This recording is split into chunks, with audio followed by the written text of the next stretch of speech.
অনেক কষ্ট করেই কার্টুন ভিডিও বানাতে হয়। যদি ভালো লাগে চ্যানেলটাকে সাবস্ক্রাইব, লাইক এন্ড শেয়ার করে দিবেন।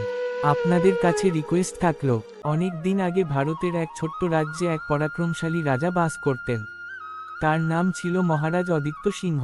রাজ্য ছিল উর্বর, নদী ছিল পরিপূর্ণ, আর প্রজারা ছিল পরিশ্রমী। তবুও রাজা মনে করতেন তার রাজ্যের উন্নতি আরও বেশি হতে পারে। তিনি প্রায়ই ভাবতেন, আমার প্রজারা কি সত্যিই সুখী? তারা কি আমার শাসনে সন্তুষ্ট? সেই রাজ্যের এক প্রান্তে বাস করত এক দরিদ্র চাষী, রঘু। তার ছোট্ট একটি কুঁড়ে ঘর, সামান্য জমি, আর ছিল তার স্ত্রী গৌরী ও একমাত্র ছেলে গোপাল। রঘু খুব সৎ ও পরিশ্রমী মানুষ ছিল। প্রতিদিন ভোরে উঠে সে মাঠে যেত, নিজের ঘাম ঝরিয়ে ফসল ফলাত। কিন্তু প্রকৃতির খামখেয়ালিপনায় কখনো খরা, কখনো অতিবৃষ্টি তার সব স্বপ্ন ভেঙে দিত। এক বছর রাজ্যে ভয়াবহ খরা দেখা দিল। নদীর জল শুকিয়ে গেল, পুকুরে ফাটল ধরল, মাঠের ফসল পুড়ে ছাই হয়ে গেল। প্রজারা দিশেহারা হয়ে পড়ল। রাজা অদিত্য সভা ডাকলেন, মন্ত্রীদের বললেন, আমাদের কিছু করতে হবে। প্রজাদের কষ্ট আমি সহ্য করতে পারছি না। কিন্তু কিছু মন্ত্রী শুধু নিজের স্বার্থের কথা ভাবছিল। তারা বলল, মহারাজ, রাজকোষে অর্থ কম, বেশি সাহায্য দিলে ভবিষ্যতে বিপদ হতে পারে। এদিকে রঘুর অবস্থা দিন দিন খারাপ হচ্ছিল। একদিন সে সিদ্ধান্ত নিল, সে সরাসরি রাজার কাছে যাবে। স্ত্রী বলল, তুমি কি পাগল হয়েছ? রাজা কি তোমার কথা শুনবেন? রঘু দৃঢ় কণ্ঠে বলল, আমি চেষ্টা না করলে জানব কি করে? রাজা যদি সত্যিই আমাদের অভিভাবক হন, তবে তিনি আমাদের কথা শুনবেন। পরদিন রঘু রাজপ্রাসাদের সামনে উপস্থিত হল। প্রহরীরা তাকে দেখে হাসল, তুই রাজাকে দেখবি? তোর মতো গরিব চাষি? রঘু শান্তভাবে বলল, আমি শুধু আমার কথা বলতে চাই। ঠিক তখনই রাজা প্রাসাদ থেকে বের হচ্ছিলেন। তিনি রঘুর কণ্ঠে দৃঢ়তা শুনে থেমে গেলেন। রাজা বললেন, ওকে ভিতরে নিয়ে আসো। রঘু ভয় কাঁপছিল, কিন্তু সত্য বলার সাহস তার ছিল। সে বলল, মহারাজ, আমরা চাষিরা আপনার ভরসায় বাঁচি। কিন্তু খরার কারণে আমাদের ঘরে অন্ন নেই। যদি সেচের ব্যবস্থা হতো, যদি পুকুর খনন করা যেত, তাহলে আমরা নিজেরাই উঠে দাঁড়াতে পারতাম। রাজা গভীরভাবে শুনলেন। তিনি বুঝলেন, মন্ত্রীরা সব সত্য বলেনি। তিনি রঘুকে জিজ্ঞেস করলেন, তুমি কি মনে করো, কি করলে রাজ্য বাঁচবে? রঘু বলল, মহারাজ, আমাদের কাজের সুযোগ দিন। আমরা পরিশ্রম করব, শুধু একটু সাহায্য চাই। রাজা সেদিনই ঘোষণা দিলেন, রাজ্যে বড় বড় পুকুর খনন করা হবে, নদীর জল ধরে রাখার বাঁধ তৈরি হবে।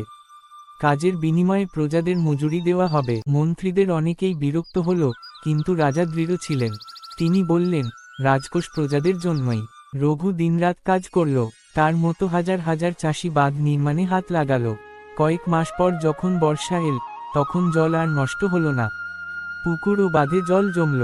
পরের বছর রাজ্যে বাম্পার ফলন হলো। রাজ্য আবার সমৃদ্ধ হয়ে উঠল। প্রজারা খুশি। বাজারে ধান, গম, শাকসবজি উপচে পড়ল। রাজা নিজে গ্রামে গিয়ে দেখলেন রঘুর ক্ষেত সবুজে ভরা। তিনি রঘুকে ডেকে বললেন, তোমার সাহস না থাকলে আমি সত্য জানতে পারতাম না। রঘু আনন্দের সাথে বলল, মহারাজ, আমি শুধু আমার কর্তব্য করেছি। রাজা রঘুকে পুরস্কার দিতে চাইলেন, সোনার মোহর এগিয়ে দিলেন। কিন্তু রঘু বলল, আমার প্রয়োজন শুধু সেচের স্থায়ী ব্যবস্থা। যদি রাজ্যের সব চাষি সুখে থাকে, তাতেই আমি খুশি। রাজা মুগ্ধ হলেন। তিনি রঘুকে রাজ্যের কৃষি পরামর্শদাতা নিযুক্ত করলেন।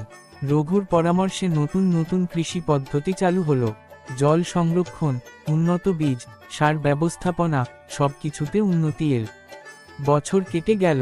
রাজ্য হয়ে উঠল ভারতের অন্যতম সমৃদ্ধ রাজ্য। অন্য রাজ্যের লোকেরা এসে শিখতে লাগলো কিভাবে জল সংরক্ষণ করে চাষাবাদ করতে হয়। একদিন রাজা বৃদ্ধ হয়ে গেলেন। তিনি রঘুকে ডেকে বললেন, আমি যখন থাকব না, তখনও তুমি প্রজাদের পাশে থাকবে তো? রঘুর চোখে জল এসে গেল। সে বলল, মহারাজ, আপনি আমাদের শিখিয়েছেন, রাজা মানে শুধু সিংহাসনে বসা নয়, প্রজাদের হৃদয়ে জায়গা করা। রাজা হাসলেন। তিনি বুঝলেন, প্রকৃত শক্তি তলোয়ারে নয়, প্রজাদের ভালোবাসায়। রাজা অদিত্য সিংহের মৃত্যুর পর তার পুত্র সিংহাসনে বসলেন। কিন্তু তিনি পিতার মতো বিচক্ষণ ছিলেন না। তিনি বিলাসে মেতে উঠলেন। রাজকোষ আবার ফাঁকা হতে লাগল। মন্ত্রীরা সুযোগ নিয়ে দুর্নীতি শুরু করল। রঘু তখন বৃদ্ধ। সে নতুন রাজাকে বোঝানোর চেষ্টা করল, কিন্তু রাজা তার কথা শুনলেন না। রাজ্যে আবার সমস্যা শুরু হলো। একদিন প্রবল বৃষ্টি হলো, বাঁধ ভেঙে যাওয়ার আশঙ্কা দেখা দিল। রাজা ভয় পেয়ে গেলেন। তখন সবাই রঘুর কাছে গেল। বৃদ্ধ রঘু লাঠি নিয়ে বাঁধের কাছে গেলেন। তিনি অভিজ্ঞ চোখে বুঝলেন কোথায় মেরামত দরকার। গ্রামবাসীদের নিয়ে তিনি সারারাত কাজ করলেন। বাঁধ রক্ষা পেল। রাজা এবার বুঝলেন নিজের ভুল। তিনি রঘুর কাছে ক্ষমা চাইলেন। রঘু বললেন, মহারাজ, শাসন মানে শুধু আদেশ নয়, দায়িত্ব। প্রজাদের কথা শুনুন, তাহলেই রাজ্য টিকে থাকবে। নতুন রাজা সেই দিন থেকে পরিবর্তিত হলেন। তিনি পিতার আদর্শ অনুসরণ করলেন। রঘু শেষ জীবনে শান্তিতে চোখ বন্ধ করলেন। তার মৃত্যুর পর রাজ্যে একটি বড় পুকুরের নাম রাখা হল রঘু সাগর।